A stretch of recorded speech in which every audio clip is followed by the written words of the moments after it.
Up to speed, the stories that have been making headlines in the last 12 hours or so. And in our interactive segment, Big September, we're going to be looking at cancer infections among children in the country, with statistics indicating that Kenya records at least 3,000 new infections per annum, with a survival rate of up until 20% in comparison to developed countries. What does the Ministry of Health have to say in regard to this, looking at public hospitals, including the Kenyatta National Hospital that has set up a cancer unit to deal with these particular infections? I'll be joined by none other than Marie Yambo, who is my colleague, who had an exclusive interview in regard to this matter. But that is after a few minutes when we bring you up to speed. Let's have a look at the highlights.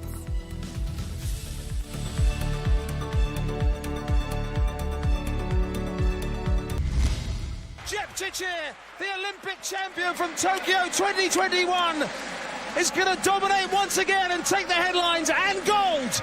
The world champion is Perez Jepchirchir. Gold glory.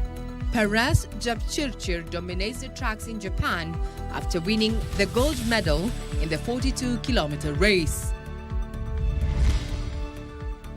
Political power plays. Politicians continue on the campaign trail as the ODM party remains divided on its support for the broad-based government. Mungu atatupatia neema pia tupate mahali pengine ambayo tutapata nafasi ya kuabudu bila ya watu wengine kukaa nje. And a time for prayer. President William Ruto joined State House staff for Sunday prayers, reigniting talk on the church's upgrade.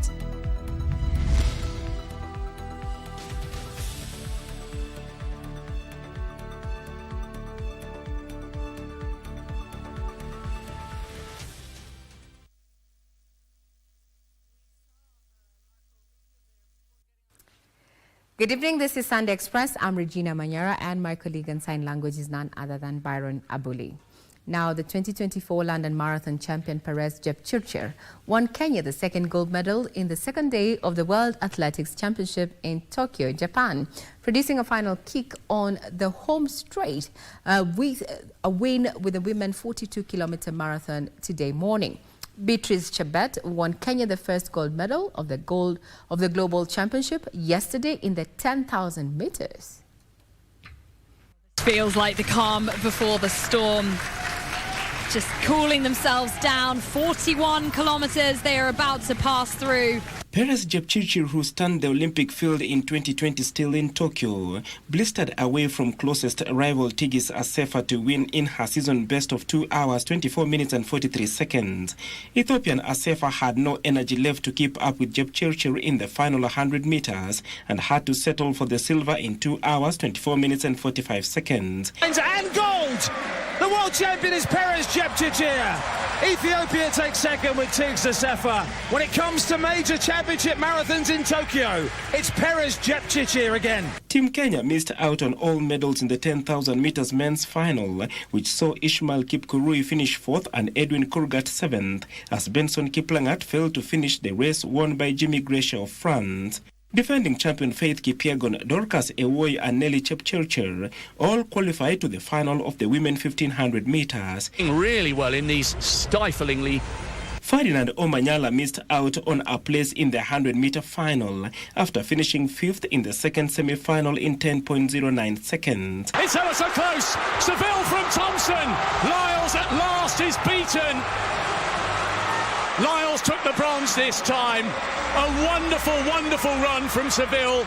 Thompson got out hard. He was in the driving seat, but Seville had irresistible momentum. Congratulations to our team. Now, President William Ruto has once again defended the construction of a church at State House, Nairobi, and the head of state, speaking after a church service held at the house on the Hill, pledged to ensure that staff have adequate space for prayers. Our reporter Abdiaziz Hashim has the details.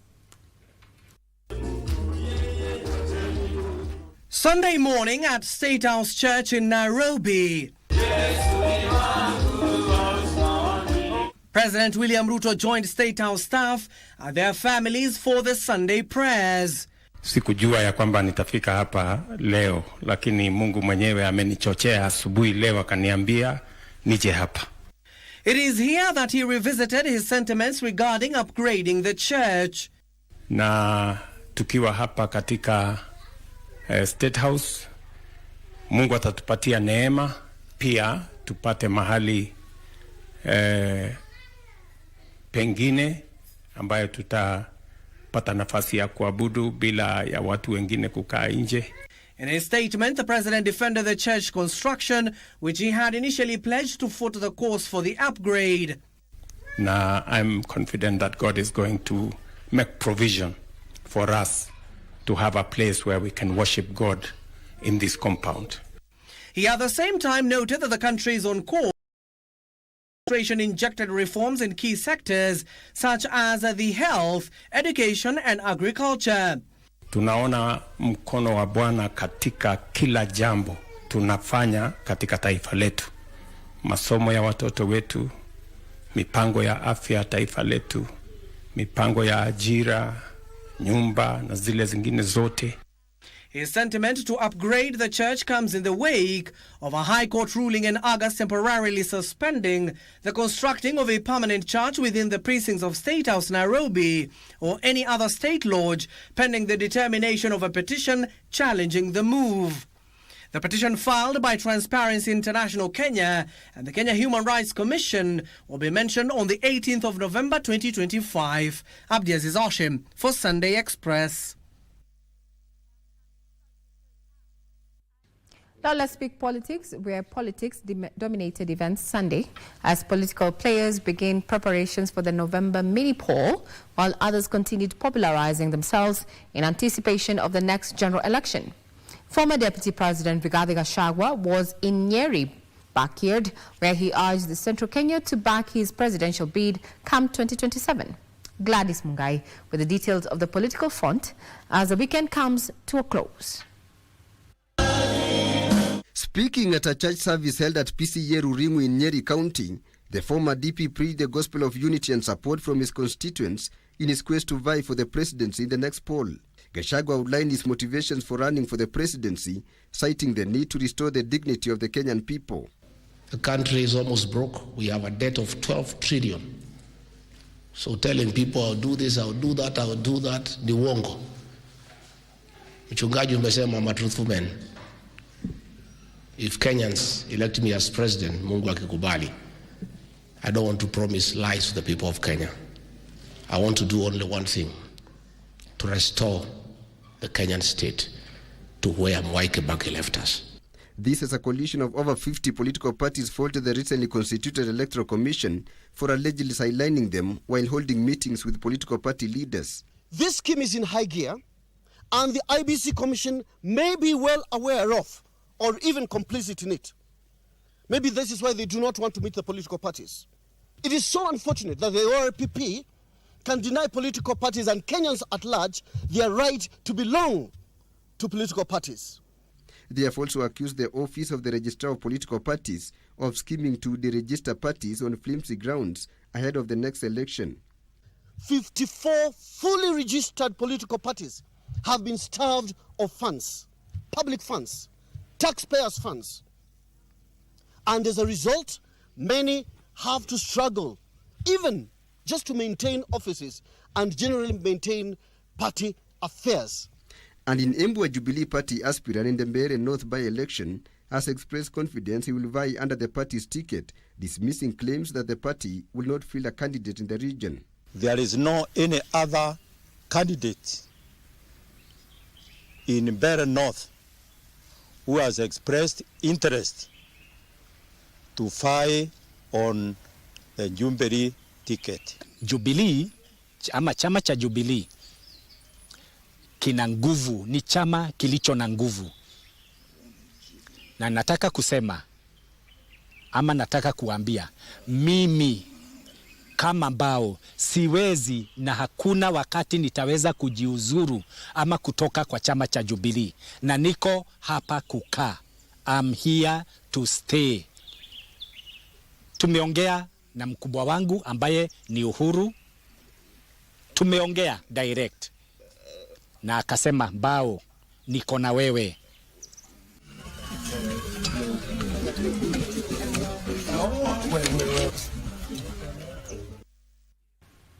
Well, inclusivity there is not missed in that particular, statement there, with sign interpretation included.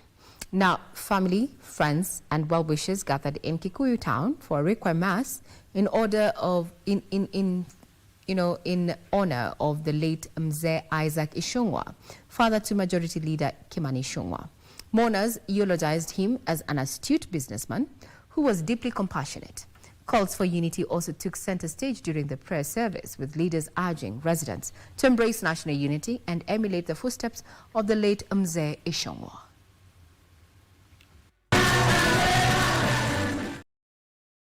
In Kikuyu constituency, leaders and locals convened for a requiem mass ahead of Monday's burial of the late Mzee Ichungwa. A respected figure in the animal and meat trade, Mzee Ichungwa built lasting relationships and business ties. At 105, he was still very active, full of wisdom, humility, and grace. His unwavering loyalty to Family Bank over the years was a testament of the kind of a man he was: committed, dependable, and deeply principled.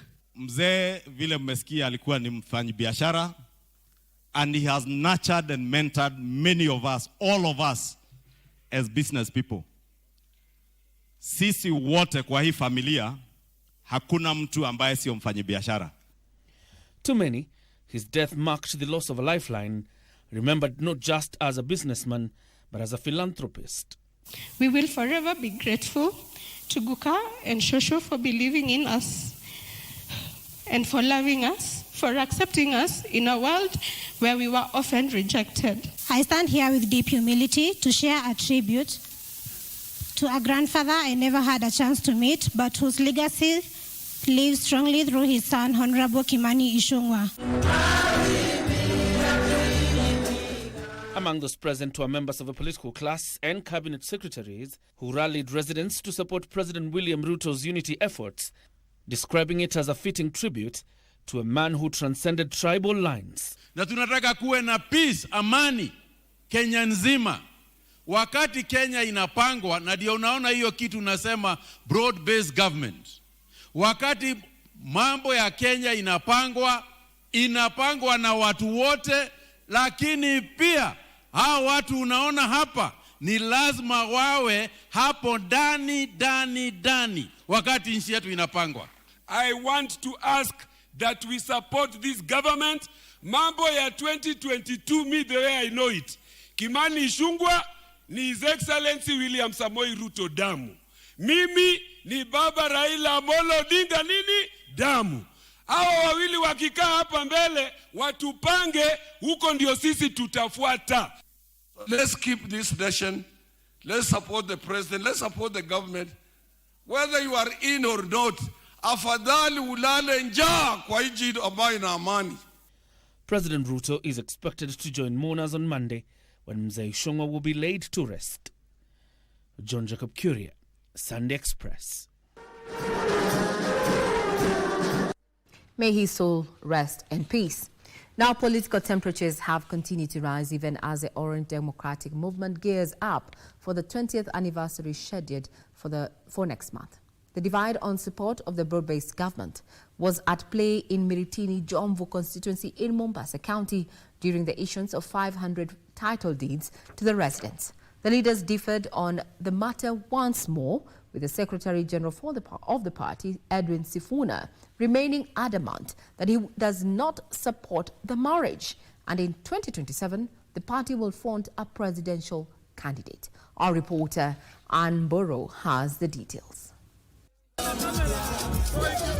Donned in their orange ODM gears and ready to serve the people with goodies, the leaders led by the Mombasa County Governor Abdul Swamad Nasir, Orange Democratic Movement Chairperson Gladys Wanga, and Blue Economy Cabinet Secretary Hassan Joho, 500 residents of Miritini were handed their title deeds. Mimi nia yangu ikifika mwaka 2027 kwa uchache zaidi zile zitakazoweza kufanywa na serikali ya kaunti ya Mombasa zisipungue title deed 30,000. Masuala ya ardhi yataka hekima na busara ya hali ya juu. Hizi kelele nyingine nyingi za makabila na ukabila na mambo ya kuchocheana, naomba watu wakija msiwasikize. Mambo ni kwa mipango, na mipango yanatoa mazao, na leo tunaona mazao, watu wanachukua title deed. Tunataka serikali iamue watu wetu wanaoishi kwenye sehemu zao, hakuna kusumbuliwa na kufurushwa, ili bali kila moja apewe title deed yake aweze kujisaidia akiwa mwananchi. Na mimi kama waziri wa serikali ya William Samoei Ruto natoa amri hapa Mombasa, hakuna mtu atahamishwa katika shamba lake tena. Politics also took center stage in the handing over ceremony, where the ODM Secretary General Edwin Sifuna once again expressed his displeasure in the broad-based government, noting that the party was in a position to front a presidential candidate in the 2027 elections. Mimi nasema chama cha ODM kikijiandaa vizuri, 2027 tunaweza kutoa rais. Na hata huyu Joe anaweza, kwani hawezi? Sasa ukitembea na Wamushomba utajua namna gani mambo ya broad-based. Huwezi kujua. Sasa yeye nimesikia sasa hapa amesema mimi sijui mambo, hiyo ni kweli yake. Na yeye ndio Secretary General yetu, lakini hajui mambo ya Ruto. Sisi ndio tunajua mambo ya Ruto na tuko katika broad-based government. Si namna hiyo? Sasa tuko na William Samoei Ruto 2032 tukitaka. In unison, the leaders cautioned the rogue members from the ODM Mombasa branch to accord the deputy party leader Abdul Swamad some respect. Wale watu ambao nimesikia mpaka ma-MCA na wengine wameteuliwa katika chama cha ODM, lakini wanakuja kukudharau. Niwaambie wasione simba amenyeshewa akadhani ni paka, wajue kwamba utatoa makucha na watafurahia. Tumekubaliana na viongozi wa chama hapa Mombasa, wale watu ambao wanaonyesha madharau, wanaonyesha kiburi, wanaonyesha kejeli kwa Abdul Swamad, muwatume kula Nairobi, tutapambana nao wakiwa huko. The leaders were in the port city for preparations of the 3-day celebrations of the party's 20th anniversary, which is scheduled from the 10th to 12th of next month. From Mombasa County, I am Ann Boru. Now, in a world where the adverse effects of climate change continue to ravage lives and livelihoods, there's a rising generation of eco-heroes who, despite their tender age, have become voices of environmental justice. One such is 11-year-old Alice Wanjiru, who has been crowned the 2025 International Young Eco-Hero Award. Her passion for nature has seen her embarked on a noble mission to rehabilitate the area around the polluted Ruai sewer treatment plant through successfully mobilizing the community to plant at least 20,000 trees. This afternoon, our reporter John Kahiro shares a story of a rising eco-inspiring hope in Kenya and beyond. Imagine at just 11 years old winning an international award for transforming lives through environmental conservation. This is the ecstatic and inspiring story of a grade 6 pupil from Nairobi, now crowned with the 2025 International Young Eco-Hero Award. I feel great that I've been able to continue throughout the challenges, the interviews that they've been requiring me to do, and I feel great, honestly, and I wouldn't have been here without the support of my parents and my family. In her maiden project, she embarked on a mission to rehabilitate the area around the polluted Ruai sewer treatment plant. Alice would mobilize communities to plant at least 20,000 trees in the area. Once a deserted and polluted landscape, now breathes life and hope, reducing cases of asthma and bronchitis among children in the neighborhoods. Her conservation efforts transcend beyond tree planting. Alice, at her tender age, has successfully petitioned the Nairobi County government to prioritize rehabilitation of the sewer facility. My project, the sewer, the city, and us, is very close to my heart because it focuses on public health and environmental conservation along the Ruai sewer line. I began my journey very early, at the age of 6, in climate and environmental awareness. And it has shown me that small steps taken early can lead to big change. And on Saturday evening, family, friends and top environmental enthusiasts converged in Nairobi to celebrate a girl who once dared to dream as she officially received the award. We need more ambassadors like you to carry the message of sustainability wherever they go. We need more ambassadors to inspire your peers, your fellow children, like you keep on calling them. And I believe that even from tonight, you will inspire very many. Speaker after speaker hailing her for the noble cause of not only conserving the wetlands, but also her tremendous contribution of pushing Kenya closer to its goal of 15 billion trees by the year 2030. She has converted many people to love planting trees, which is better. If every person in this world plants a tree, we are going to make a lot of change. And all those calamities you are seeing, you won't be seeing them. Especially the effect that our sewer line, Nairobi sewer line, those people who neighbor that sewer line, they have a lot of problems. And we are super proud to have an ambassador in the caliber of Alice. She's represented us locally, she's represented us abroad, including in the UK. The young and ambitious Alice says this is just the beginning. She now sets her sight on the Guinness Book of Record, embarking on an ambitious plan of planting at least 1.1 million trees within the shortest time possible. I hope that everybody will support me in this, and I'll continue to do my endeavors, and I'll continue to plant as many trees as I can possibly. And I'll also continue my projects, my campaigns, and support anybody who decides to continue conserving the environment.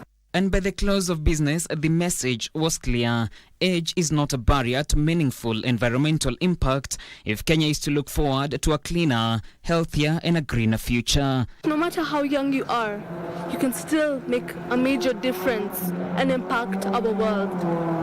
Our world is filled with ups and downs. Our environment, it's not as clean as it was when the world was created. So, my word to all the young people of this world is that whatever you're doing, remember that trees are life. John Kahiro for Sunday Express.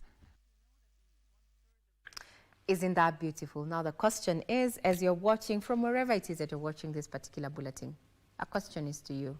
What were you doing at the age of 11? You can get us on X at KBC Channel 1 and also on our socials, including YouTube as well as Facebook. Let us know what you were doing at the age of 11 and what you think about Alice Wanjiru now that she is the Eco Nature Award winner 2025 in a category of between the age of 8 and 13 out of 467 entries that were made for this particular cohort. Sunday Express takes a break. We'll be right back.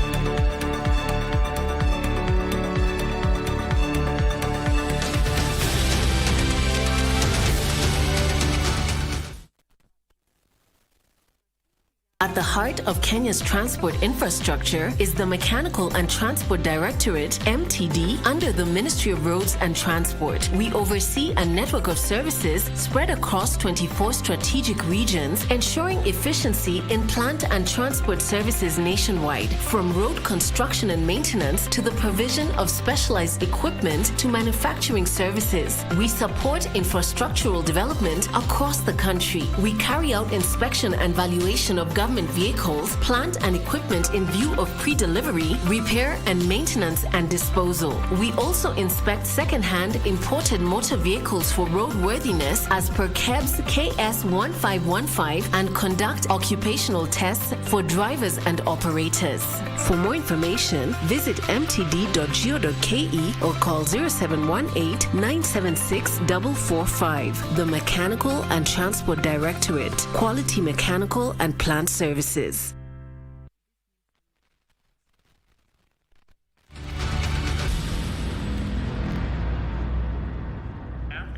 Welcome back. This is Sunday Express. Now, doctors are sounding the alarm over the rising number of childhood cancer cases in the country. Now, each year, at least 3,000 children and adolescents are diagnosed with cancer. A growing concern that underscores the urgent need for increased awareness and early detection. So tonight, our health reporter Marie Yambo sat down with pediatric oncologist Dr.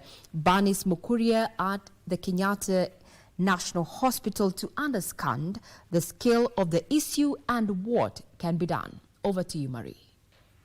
Thank you so much, Regina. We're coming to you from the Kenyatta National Hospital Children Oncology Ward, and today we're talking about childhood cancer, September being the Childhood Cancer Awareness Month. And to break it down to us is none other than Dr. Banis Mukuria. She is a pediatric oncologist. Thank you so much, Dr. Mukuria, for joining us. So thank you for coming all the way here to make noise about Childhood Cancer Awareness Month. First things first, 3,000 children, are diagnosed with cancer, childhood cancer, particularly annually in Kenya. Are we seeing an increase in childhood cancer, and if so, why? Like you said, every year in September, we mark Childhood Cancer Awareness Month globally because we all need to make the noise that needs to be made to make people aware that children actually do get cancer. So you're correct in stating the figures as being 3,000 new cancer diagnoses in the country. These are actually conservative figures given by the Ministry of Health. And you're also correct in saying that they have increased over the last few years. About 5-10 years ago, we were recording about 2,000, maybe 2,500 new cases. But now with increase in capacity for childhood cancer, not just doctors and nurses, but also awareness in the community through such initiatives as, interviews and even just going to community outreach programs, we've been able to sort of increase the awareness about childhood cancer. And now we're seeing about 3,000, 2,500 new cases every year in our country. We still say that this is a bit of a conservative figure because we know that childhood cancer is one of those things that is not easy to diagnose. One, there has to be awareness. Do people know what to look out for out there mashinani? Second, we have to have the diagnostic capability. And from there, we also now have to start treating. So in as much as we're seeing an increasing number, even if it's over time, it's still a conservative figure because we still have lots to do in terms of making the actual diagnosis across the country. So when we talk about childhood cancer, we particularly mean cancer that affects children. Does it mean that there are certain ages where certain cancers are more prevalent in children? Childhood cancer is cancer occurring in any individual aged between 0 and 19 years old. In Kenyatta National Hospital, we actually see children in our wards from the age of 0 up to 13. And the older ones, the older teenagers and adolescents are treated in a different ward, though sometimes we do house them in the pediatric unit. Yes, so that's what it is. That's just cancer occurring in a child who's in an individual aged 0 to 19 years of age. Probably you could just talk to us, name for us some of these cancers, and even as you do that, what are their signs and symptoms? Okay. All right, so thank you for that as well. So yes, we do have cancers that do occur more commonly in childhood as opposed to adulthood, right? So there are cancers that are very common in children below the age of 5. So 0 to 5, we'll see certain cancers. In the older child, up to 10 years, we'll see certain cancers as well. And there are also other cancers that occur more commonly in the teenage to adults and to adolescents and young adults. So in terms of what we see most commonly, worldwide, actually it's more of acute leukemias, and the same picture is demonstrated also in Kenyatta National Hospital, where most of our diagnoses are that of acute leukemia. Yeah, so you have two main types of acute leukemia, but they're the most common diagnosis that's seen among children. Other cases that we see include brain tumors. We don't see them as frequently as we expect based on statistics seen globally, and this is because we have various specialties, and sometimes they're seen in different parts of the hospital. They might pass by the neurosurgery unit first and then get lost to follow up, or they may pass by a different surgical unit and be seen there, and then we see them a bit later in their diagnosis. Then in the preschool age group, we see a lot of abdominal tumors, such as kidney tumors, most commonly one we call Wilms tumor. It's very common in the preschool age group. That's between the age of 2 and 5 years old. Why it's important is that, one, it's a curable cancer. Yeah, so we really want the awareness to be there in the community so that we're able to pick it up and direct treatment to these children earlier, sooner rather than later. In terms of other cancers we see in the older age groups, things like bone tumors tend to occur more commonly in children who are experiencing a rapid growth spurt, for example. So you will see bone tumors, especially in the long bones of the lower limbs. They may also occur in the upper limbs or any other parts, any other bony bone in the human body. Yeah, so that's basically it. We also see cancers of other parts of the body. So lymph nodes, you'll see lymphomas. Muscle, we'll see muscle, tumors that affect muscle primarily, and they're also very common in children. We call them sarcomas, and any other soft tissue in the body. So really, cancer can occur in any part of the body. What we need is a high index of suspicion, especially at the first contact with these patients. Unfortunately, there are no specific signs and symptoms that can be attributed specifically to the cancer. They're very common signs and symptoms that we see in any other more commonly occurring infections that we see more commonly in our country. For example, tuberculosis, for example, we present with fevers, weight loss, night sweats, and stuff like that. And you find that these cancers affecting the blood and even the lymphatic or lymph nodes can present with similar signs and symptoms. Something that can help raise your suspicion for acute leukemia in a child would be the occurrence of bone pain, especially in the long bones. You find that a child is even unable to walk, and it's very unusual for a child not to be playing. So such signs and symptoms should actually raise your index of suspicion as a parent and even as a healthcare worker, wherever you encounter these children, to sort of look for these illnesses and probably catch them early so we can treat them early. In adults, we talk about risk factors, and this could be alcohol, too much intake of alcohol, smoking, or just sedentary lifestyle and so forth. What are the risk factors for childhood cancer? More than 95% of cases of childhood cancer have no known attributable cause. They just occur spontaneously. And that's why it's difficult to insist on maybe screening like how we do for breast cancer or cervical cancer in adult women. Yeah, there really is not much screening that we can do for childhood cancer, except maybe for one particular cancer, which is one that affects the eye. We call it retinoblastoma. It's very easy to pick it up. There'll just be an abnormal whitish sort of spot in the eye. This can be picked up at any point where you encounter this child, be it at the Well Baby Clinic, for example. All you have to do as a healthcare worker is just shine a torch, shine a light and see any abnormal occurring sort of whitish discoloration. That can point towards a malignancy in the eye or a cancer in the eye. And this should not trigger you as a parent or even as a healthcare worker to push them towards a center where we're able to provide comprehensive care for a child with cancer. So push for diagnosis and early initiation of treatment. Yes, but in terms of screening generally for childhood cancers, there's not much we can do, as majority occurs spontaneously. However, there is about 5% of cancers in children that are as a result of genetically acquired predisposition. So there are certain syndromes that can predispose a child to developing cancer, be it a cancer affecting the blood or any other organ of the body. Yeah. Now, when it comes to treatment of,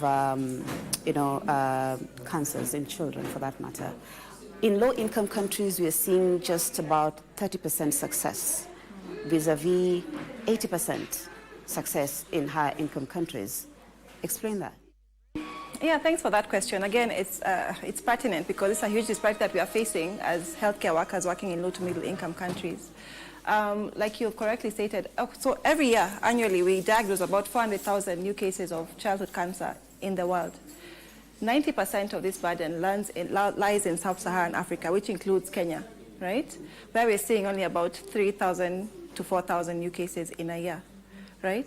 So 90% are diagnosed in sub-Saharan Africa, but of these, only about 10 to 20% will have the outcomes that we hope for, which is complete survival beyond 5 years post-treatment, right?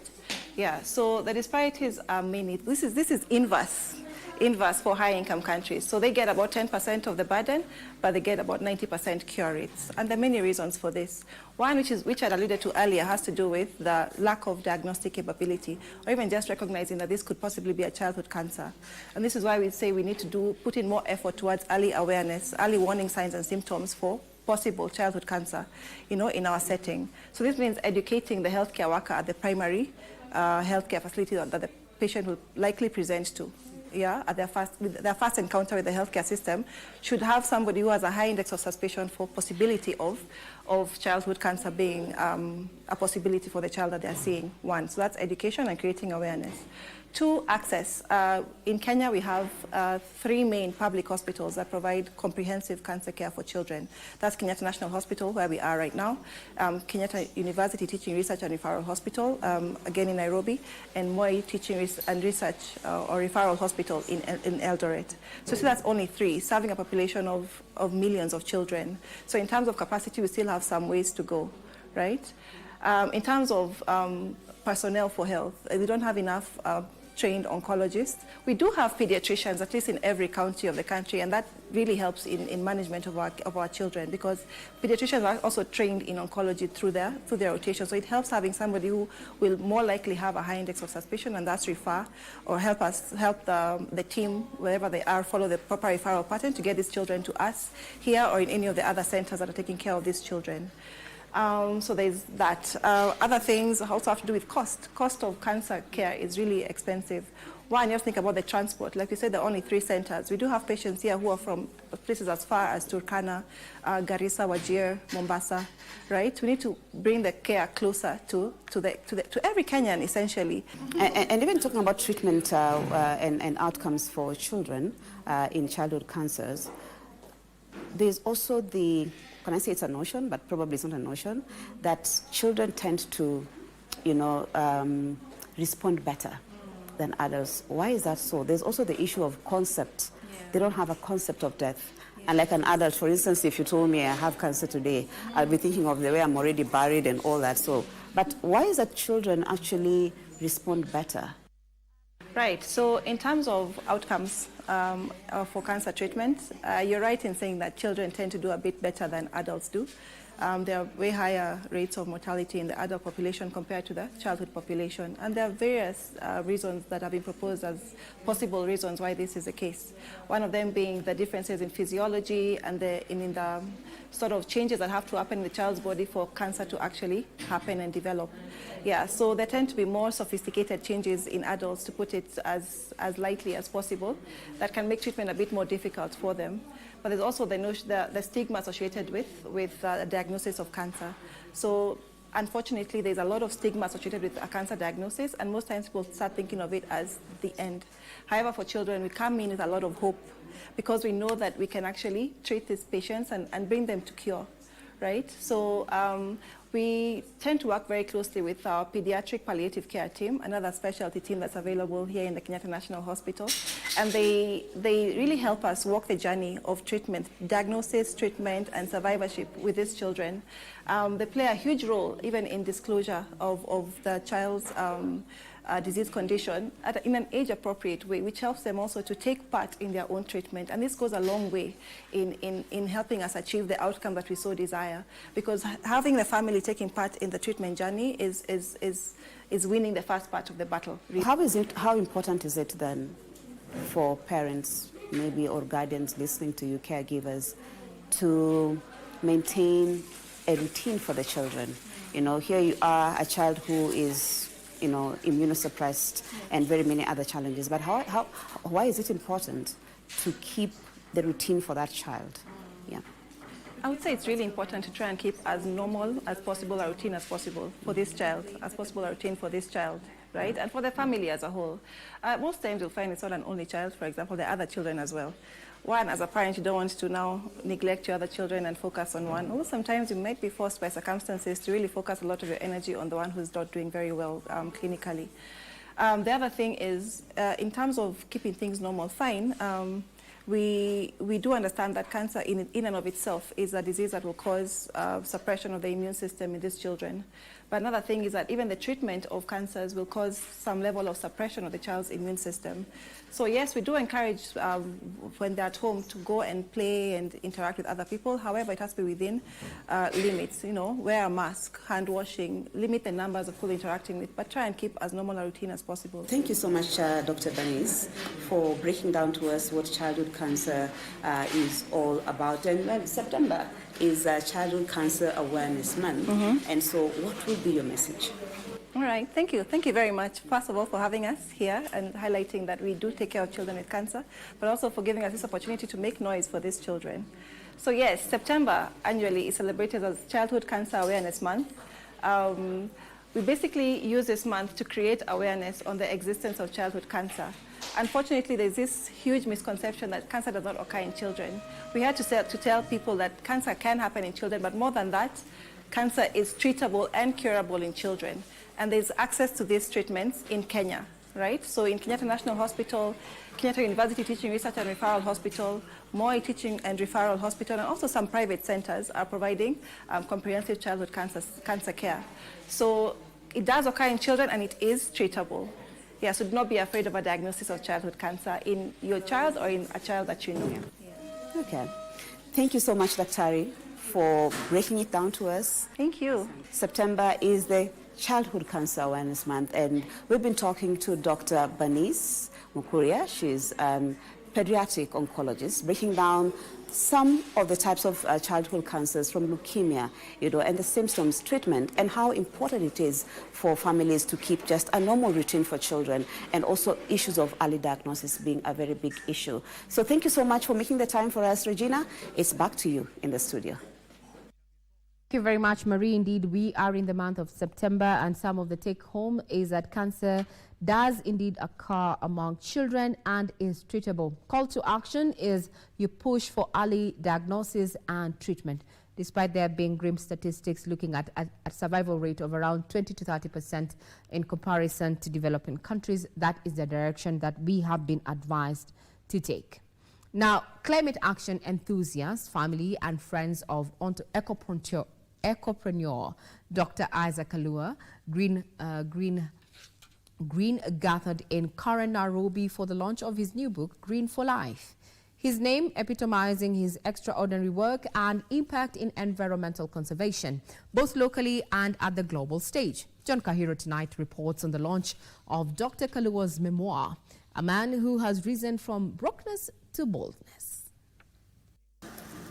The usual quiet atmosphere area of Karen was on Sunday transformed into a sea of green and cheer as environmental enthusiasts, family and friends celebrated Isaac Kalua Green, and life has been defined by action. The day began the planting of 56 trees, each symbolizing a year of his life, of his Green for Life Foundation.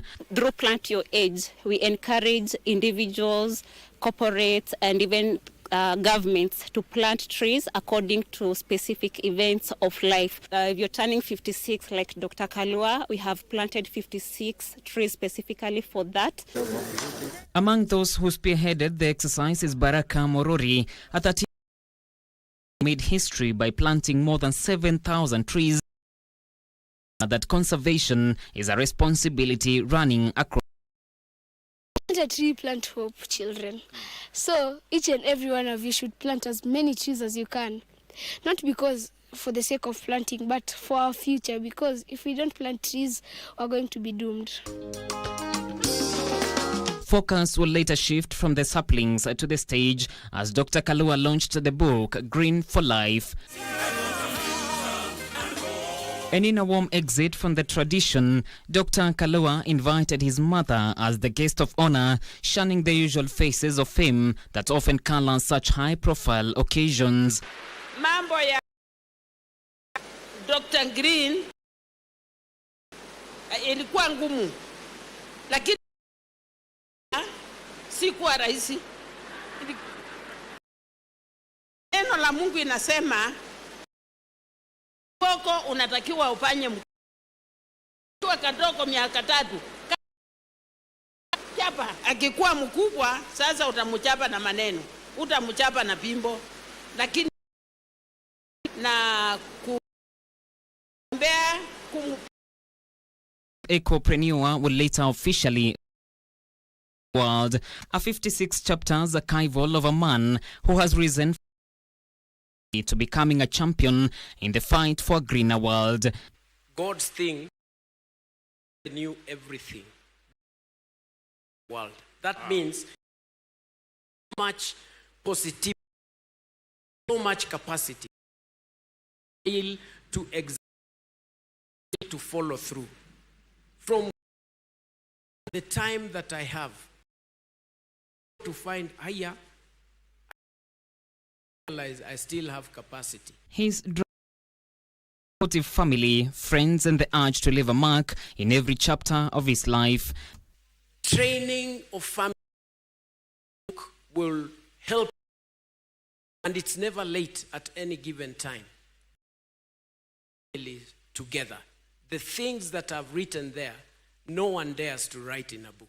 So I present to the world children who are mature in all that they do. I can't wait to see millionaires that they will be, because it is not about money for them. It is about will touch world over.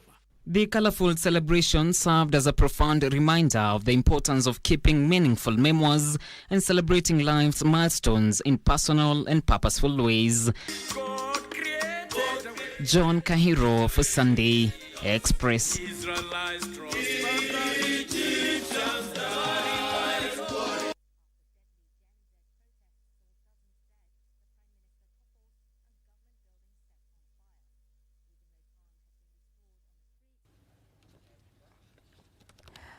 The big question is, only mothers have that right to, say what you do not want to be said in public. There, Dr. Green's mother there saying that mambo ya Dr. Green ilikuwa ngumu lakini nilichapa, lakini sasa ninachapa na maneno. Well, talking about kuchapa na maneno, we hand over to my colleague Bernard Okumu, bring us up to speed with what has been making headlines in the sporting arena, and we're trying to avoid what is happening to Manchester United, but yeah, take it away. Yes, indeed. I have a lot, including the results from the Etihad Stadium. We tip off with basketball, where Snipers and Zetech University Development Basketball Clubs were crowned champions of the Men's and Women's Kenya Basketball Federation Division 1 leagues, respectively, following the culmination of the best-of-5 playoff series at Nyayo Gymnasium here in Nairobi.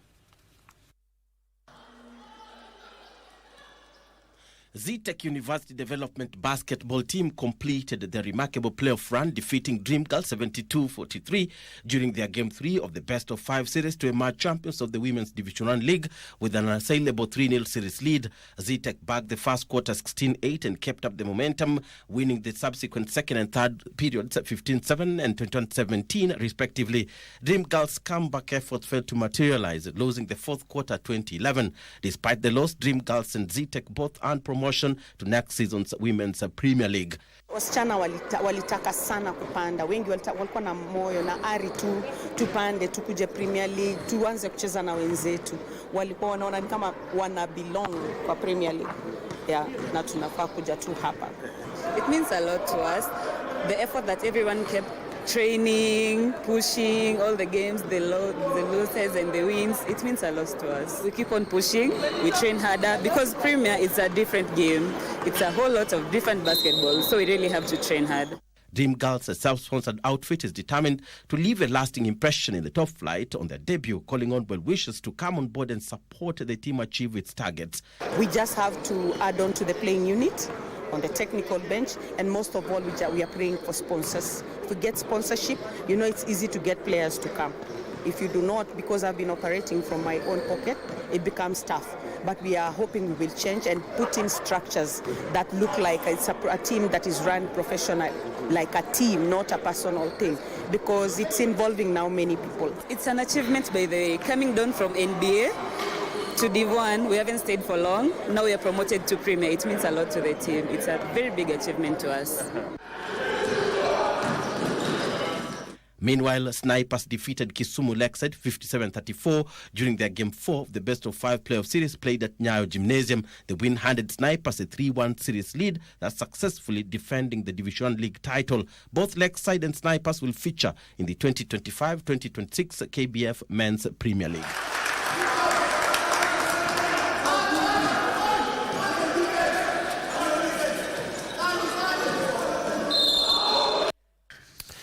And to soccer now, where Kenya Police Bullets were knocked out of the Sekafa CAF Women's Champions League qualifiers after losing 4-2 to Tanzania's Jeshi la Kujenga Taifa JKT Queens through penalties during their semi-final duel played at Moi Kasarani Stadium.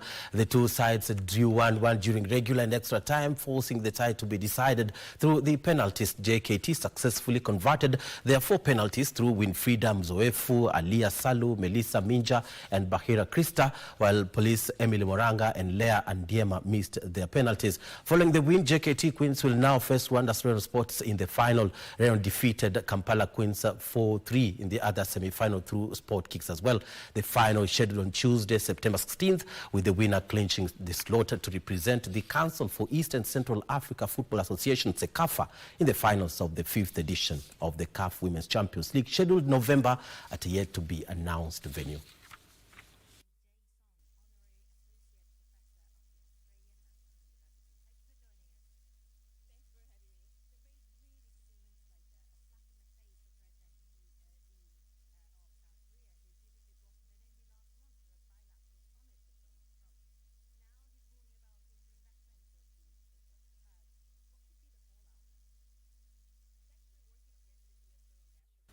And over 500 swimmers from across Nairobi made a splash this weekend at the Nairobi County Swimming Association Level 3 Championship.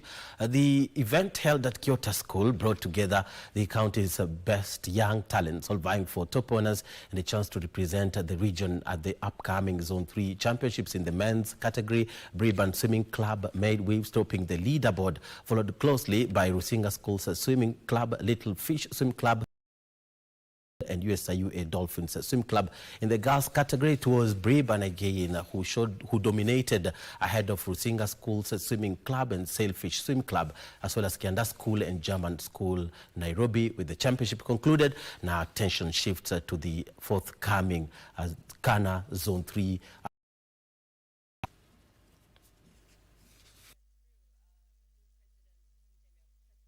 It has been a resounding success. Now it's a confirmation that our standards have completely changed now. Fully electronic, we are online throughout, instant results. So from now onwards, Nairobi will be the place to go. This gala has been very productive in the sense that, we do our galas in terms of progression. We have level 1, level 2, level 3. But the first gala for this season, our season started in August, that is 2025-2026. And to rugby now, KCB RFC were crowned overall winners of the 2025 National Rugby 7th Circuit Champions after defeating Kabras RFC 12-5 in the main cup final of the Dallas Sevens at Jomo Kenyatta Stadium in Mamboleo, Kisumu. KCB, who headed into the 6th and final leg of the circuit, requiring a semi-final berth to clinch the overall title, defeated Daystar Falcons 19-5 to set up the final against Kabras, who had beaten Menengai Oilers 14-0 in the other semi-final match up against Kabras. KCB went ahead first through Samuel Asati, with Stephen Otsumba successfully converting to hand KCB 7-0 lead. However, Kabras pulled back through Rayvon Ambale. Floyd Wabwire extended the bankers' lead in the second half with an unconverted try for a 12-5 scoreline that KCB defended until the final whistle to lift the Dallas Sevens title. Menengai Oilers finished third after overpowering Daystar Falcons 33-0.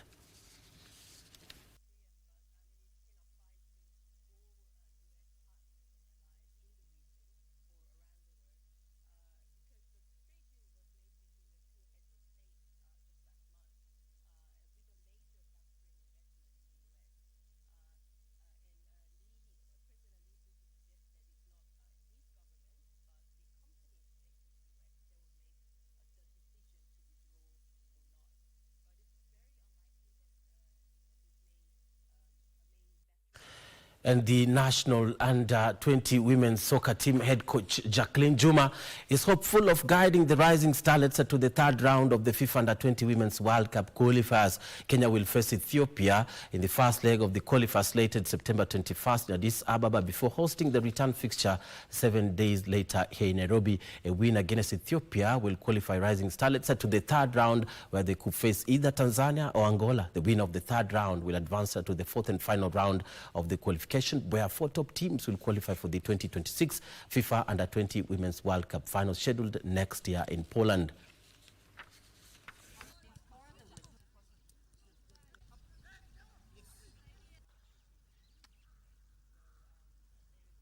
Kuna players tulikuwa tumeita, then for some reasons wajakuwa documentation, of course kuna wengine shule walisema wako form 4 so wezi wa release, but always kuna kuanga na other players that wako ready, so it's not like tukiwa miss tuko na space, but of course kwa now it's an added advantage, but the fact that wako still tuko na number kopoa ni players mentally wako ready. Technically still of course hatuja get 100%, but tuko somewhere 80%, which is a good thing. Tactically the same. In terms of fitness nae tuko hapa. And finally, to English Premier League now, where Manchester City ended their back-to-back run of defeats by trouncing Manchester United 3-0, an EPL match played at Etihad Stadium. Phil Foden was on the mark for the citizens, while Erling Haaland added 2 goals to hand City the vital win. Lightning burst from Jeremy Doku. And a header from Foden is in! Manchester City's true blue gives them the lead in the derby! Off Euro, Haaland is in and he scores! And that's the double of the lead that Manchester City craved!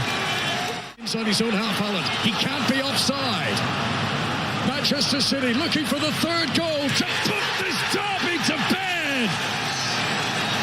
There's a quarter of the match remaining, but City aren't going to blow it from here. Doku. And a header from Foden is in! Manchester City's true blue gives them the lead. And the question before that particular encounter was between Amorim and Guardiola, who wanted the win, the good result more. And of course, Guardiola looks like he did triumph, and that particular win moves Man City to 8th place, while Manchester United remains in 14th position of the standings. That's how we leave it. Thank you so much for watching. I'm Bernardo Kuma. Hand you back to Regina Manyara. And on that note, we bring a Sunday Express to a close, and already we are having comments, especially for those who do not prescribe or subscribe to being Manchester United fans. And I would read one reaction, and it says it's going to be a quiet week. How about that? Well, let's see how it goes, if it's going to be quiet or not. I only wish you the very best of success in the week that is coming. Remember, whether it begins or ends on Sunday, we're still happy and grateful that we're here. Have a pleasant week ahead. I'm Regina Manyara. Have a good one.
Tushinde.com.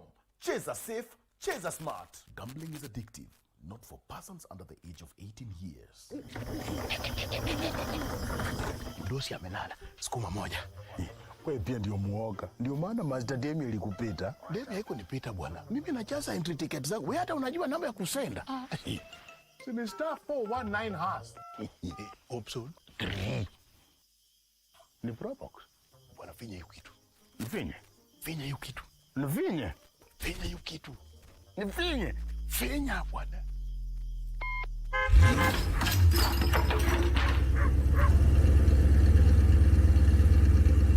Iko Probox kwa star 419 hash option 3. Fresh design ndani ya light